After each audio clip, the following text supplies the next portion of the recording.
Hi good evening AK traders. நம்ம last வீடியோவில் அப் ட்ரெண்டுனா என்ன, டவுன் ட்ரெண்டுனா என்ன, ஸ்விங்னா என்ன அப்படின்னு சொல்லி பார்த்தோம். இதுக்கப்புறம் வரக்கூடிய வீடியோஸில் சம்மந்தமாக தொடர்ச்சியாக ரொம்ப டீப்பாக நாங்கள் ஒவ்வொரு டாப்பிக்காக போக போகிறோம். இப்போ இந்த இடத்துல பாருங்கள், மார்க்கெட் லோவில் இருந்து ஹை பேத்திக்கிறாங்க, திரும்ப ஹையில் இருந்து ஹையர் லோ வந்து ஃபார்ம் பண்ணிக்கிறாங்க, திரும்ப ஹையர் லோவிலேருந்து ஹையர் ஹை பேத்திக்கிறாங்க.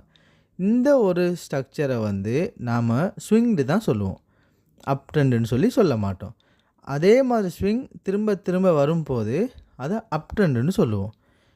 அப்போ ஏன் நம்ம அதை அப் ட்ரெண்டுன்னு சொல்லுவோம்னு சொன்னால், அது மேல் நோக்கி ஹையர் ஃபார்ம் பண்ணி போகிறதால நாங்கள் அப் ட்ரெண்டுன்னு சொல்கிறோம். அப்போ இந்த இடத்துல யாரோட பவர் அதிகமாகிக்கும், நம்மளோட பையஸ்ட் பவர் தான் இந்த இடத்துல அதிகமாகிக்குது. இப்போ இதில் பாருங்கள், பிஎஸ்ன்னு சொன்னால் பிரேக் ஆஃப் ஸ்ட்ரக்சர். அதாவது இந்த ஹை நிற்கிற இடத்துல செல்லர் சீப்பாங்க, ஹையர் லோ ஃபார்ம் ஆகிட்டு திரும்ப அதே ஹை இடத்துக்கு மார்க்கெட் போகும்போது அந்த ஹையில் உள்ள செல்லர்ஸ் என்ன செய்வாங்க, திரும்ப செல் பண்ணுவாங்க. எப்படி இந்த ஹையில் செல்லர்ஸ் ஈப்பாங்கன்னு நான் சொல்கிறேன்னு சொன்னால், அங்கே செல்லர்ஸ் ஈக்கிறதால தான் அந்த செல்லர்ஸ் தான் இதை ஹையர் லோவை ஃபார்ம் பண்ணுறதுக்காக அதை புஷ் பண்ணிக்கிறாங்க கீழே. அந்த இடத்துல செல்லர்ஸ் வந்ததால் தான் கீழே ஹையர் லோ ஃபார்ம் ஆகிக்குது, சும்மா வராது. இப்போ லோவிலேருந்து ஹை போனது, அந்த இடத்துல செல்லர்ஸ் வந்து ஹை ப்ரெஷர் பண்ணதால தான் அது ஹையர் லோ ஃபார்ம் ஆகிக்குது.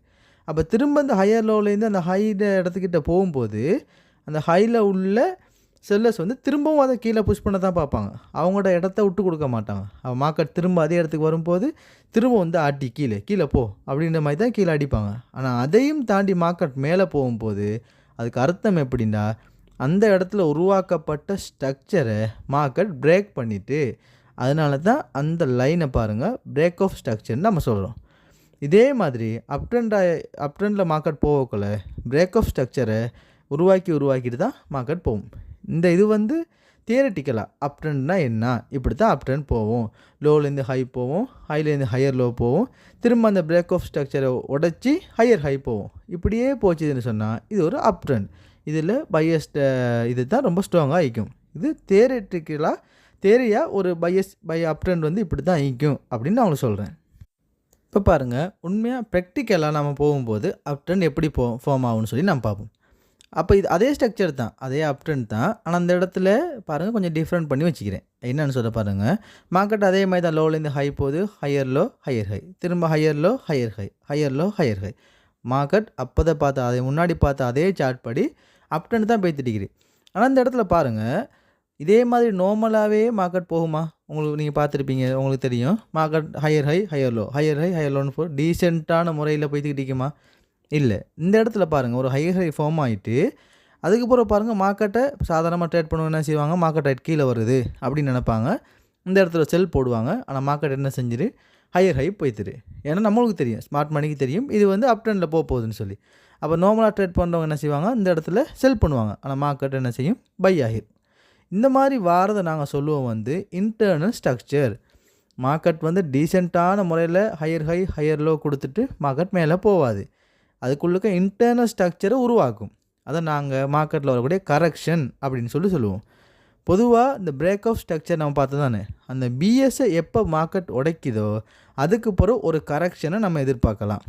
எப்போல்லாம் அந்த பிஎஸ்ஸை பிரேக் ஆஃப் ஸ்ட்ரக்சரை மார்க்கெட் பிரேக் பண்ணுதோ அப்போ அது அடுத்தது வந்து ஒரு கரெக்ஷன் வரும் அப்படின்னு சொல்லி நம்ம எதிர்பார்க்கலாம். பொதுவாகவே மார்க்கெட் டீசெண்டாக போகாமல் இதே மாதிரி கரெக்ஷன்ஸை ஏற்படுத்திட்டு இன்டர்னல் ஸ்ட்ரக்சரை உருவாக்கிட்டு தான் மார்க்கெட் அடுத்த பைக்கு மேலே போய்த்துக்கிட்டே இருக்கும்.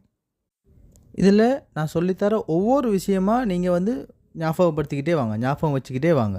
கடைசியில் நம்ம எல்லாமே ஒன்று அப்படின்ட்டு ஒரு கதரில் நம்ம பார்க்கும்போது உங்களுக்கு ஈஸியாக அது புரிஞ்சுக்கொள்ள மாட்டேங்கும்.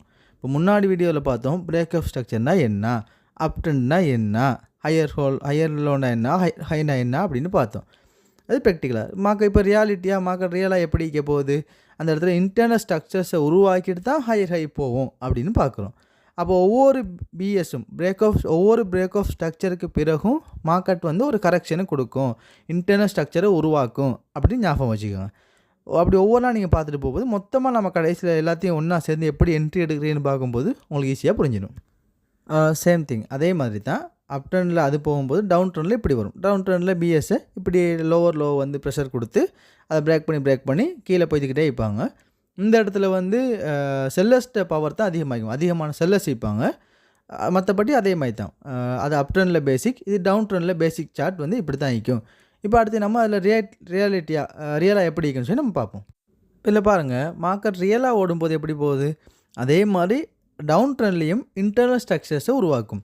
எப்போலாம் பிரேக் ஆஃப் ஸ்ட்ரக்சரை உருவாக்குதோ, பிஎஸ்ஸை உடச்சிக்கிட்டு கீழே போகுதோ, அதுக்கப்புறம் ஒரு இன்டர்னல் ஸ்ட்ரக்சரை நம்ம எதிர்பார்க்கலாம். அந்த இன்டர்னல் ஸ்ட்ரக்சரை நம்ம பாசையில் மார்க்கெட் கரெக்ஷனில் இருக்குது அப்படின்னு நம்ம சொல்லுவோம்.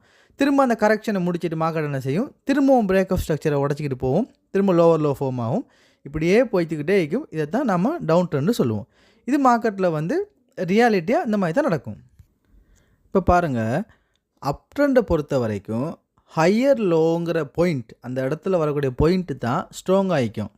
ஏன் அதை ஸ்ட்ராங்னு சொல்கிறேன்னு சொன்னால், மார்க்கெட் வந்து லோவில் இருந்து ஹை போகிறாங்க. ஹை போன இடத்துல நம்ம பார்த்தோம், செல்லர்ஸ்ட்ட பவர் இருக்கிறதால திரும்ப மார்க்கெட் வந்து ஹையர் லோ ஃபார்ம் ஆகுது.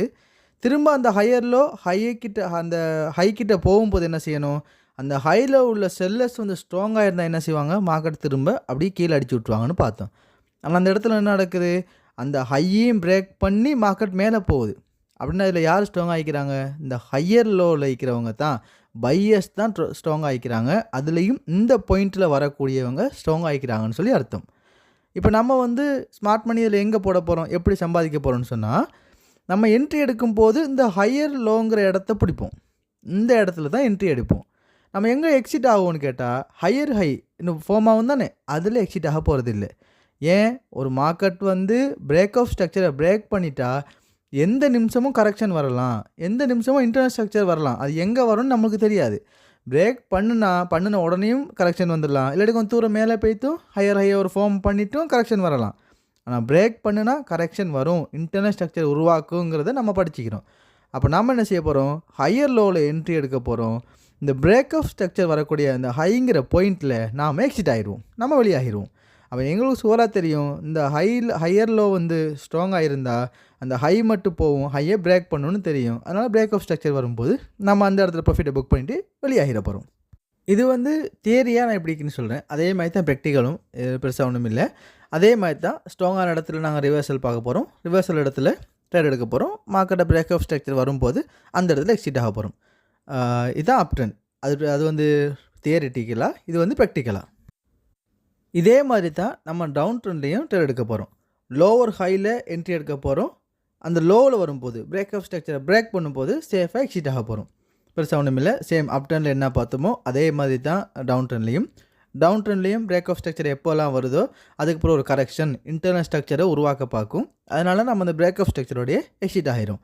இதுதான் நம்ம அப் ட்ரெண்ட்லேயும் டவுன் ட்ரெண்ட்லேயும் எங்கே என்ட்ரி ஆகுறது, எங்கே எக்ஸிட் ஆகுறது, இன்டர்னல் ஸ்ட்ரக்சர்னா என்ன, எப்படி மார்க்கெட் உண்மையான ரியல் லைஃப் இதில் எப்படி மூவ் ஆகுது, ப்ராக்டிக்கலாக எப்படி மூவ் ஆகுது அப்படின்னு சொல்லி நாங்கள் பார்த்தோம்.